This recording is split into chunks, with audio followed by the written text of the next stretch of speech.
Brothers and sisters, I bring you greetings in the name of the Almighty God, who gives us strength and confidence every day to continue fighting for freedom in our country, Uganda. Even in the face of many challenges, we soldier on, knowing that God is on our side. I salute all of you for your resilience as we face this unprecedented coronavirus pandemic. In Uganda's case, the effects of the pandemic have been even worsened by the effects of bad governance. The majority of our people are hungry and simply desperate. In the coming days, together with fellow leaders, we shall come out to give direction to the nation on the way forward.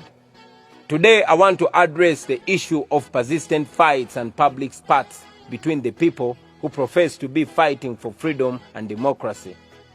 I have noted with great concern comrades who are always fighting and attacking each other on social media.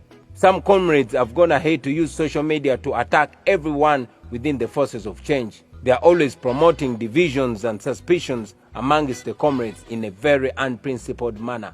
Some have gone as far as saying that people power is full of spies working for the Museveni regime.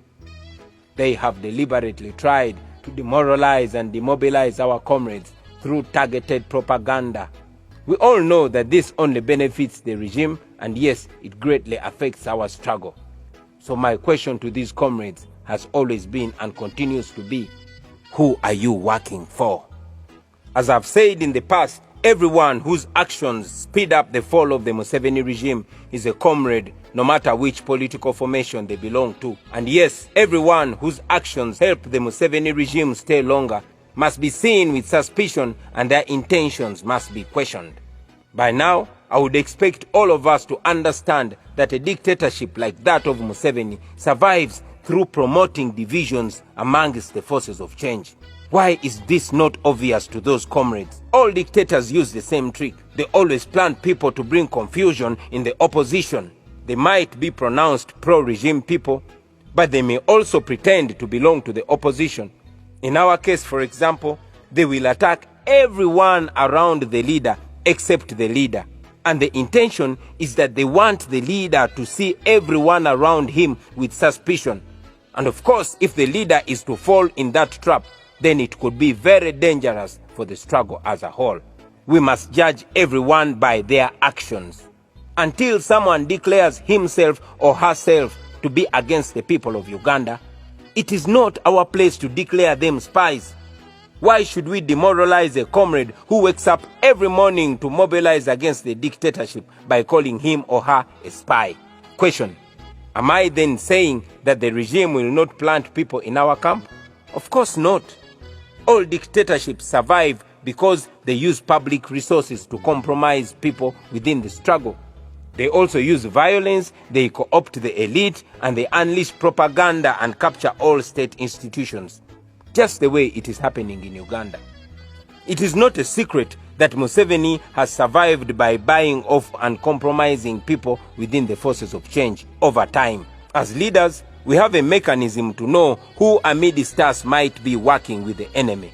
But I request that the same way you have trusted us with leadership, you trust us to deal with these individuals. We all know that dictators are always in the market, and those who make themselves available for sale will be bought. Some are bought expensively, while others are bought cheaply. It's like slave trade, where the negotiation is for human beings, except that in this case, the dictator not only buys the bodies, but also buys the souls of those people. President Museveni is not bothered about this because he never uses his personal money anyway. He does not sell his cows to buy off his opponents. No, he uses taxpayers' money, our money. The money that you and I work so hard for is what he uses to buy off a few of us, hoping that he will silence the loud voices yearning for change. For example, the money that he charges Ugandans to use the internet every day is more than enough to buy off so many opponents. In financial year 2018-2019, for example, 49.5 billion was collected from the OTT tax. Now, assuming that he was to pay 100 million shillings per person, he would be able to buy off 495 people with this money. Of course, there are some people who think their freedom is much cheaper than that, Therefore, the dictator has enough funds to spend on patronage and bribing.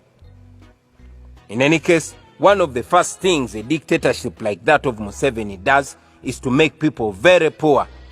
He makes sure that he is the only one left with real money, and therefore, after eating to his satisfaction, he is able to throw a few leftovers to the opponents who are available for sale. That is how dictators keep in power before they fall.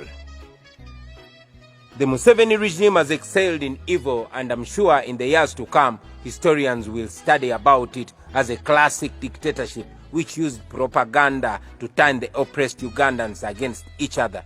But of course, they will also study about us who fought it and brought it down. After stealing trillions and giving a few millions to some opponents, he uses some of those opponents to claim that they quit the struggle because they were not being given money. In my case, for example, the same regime that has blocked most of my sources of income uses people to say that I have a lot of money which I'm not giving out. My fellow Ugandans, let me repeat this again so that it sinks.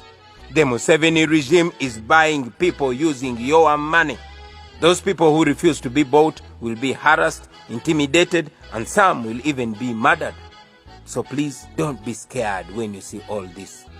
What we are involved in is a real war. We are struggling to get our country out of the hands of a clique of people who forcefully and illegally took over our country in 1986, and they now believe it is their personal property. They have turned all of us into slaves, and we must fight to free ourselves. We are fighting to dismantle an empire. There will be casualties, there will be defections, there will be people giving up, there will be sellouts, there will be betrayals. You will be with someone in the morning, and by evening, the person is speaking a completely different language. All this should be expected. But like the scriptures say, those who persevere until the end will be saved. What gives me comfort is the knowledge that those who sell out were never meant for the struggle. Those who choose today's bread over their country's future were never meant for the struggle.